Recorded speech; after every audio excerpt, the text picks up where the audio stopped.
દુખે છે, લોકો એવું કહે છે કે ઘસારો હોઈ શકે, મને કઈ રીતે ખબર પડે? શું આપને પણ આ જ જાતના પ્રશ્નો થાય છે?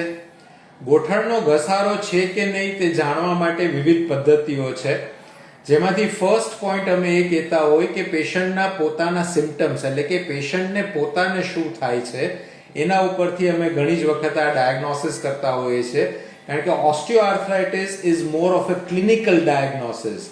તો એના જે સૌથી ઇમ્પોર્ટન્ટ ચિહ્નો અથવા સિમ્પટમ્સ છે એ છે પેઇન એટલે કે દુખાવો. બીજા નંબરનું જે ચિહ્ન છે એ ઇન્સ્ટેબિલિટી એટલે કે અસ્થિરતા.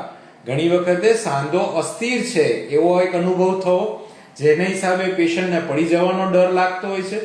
થર્ડ સિમ્પટમ છે ડિફોર્મિટી એટલે કે પગનો આકાર બદલાઈ જવો. ઘણી વખત પગ અંદરની સાઈડથી ત્રાંસા થઈ જાય અથવા બહારની સાઈડથી ત્રાંસા થઈ જતા હોય છે, જેની હિસાબે એક ચાલવાની પેટર્ન પણ આપણી બદલાતી જતી હોય છે. અને જે ફોર્થ પોઈન્ટ છે એ સ્ટીફનેસ અથવા સ્વેલિંગ્સ આવતા હોય છે, જેને આપણે જકડાશ અને સોજો કહેતા હોય છે. એક વખત ગોઠણ વળેલો હોય તો ગોઠણ સીધો કરવામાં તકલીફ થવી, સીધો હોય તો વાળવામાં તકલીફ થવી. પણ સિમ્પટમ નંબર 1 ઇઝ પેઇન.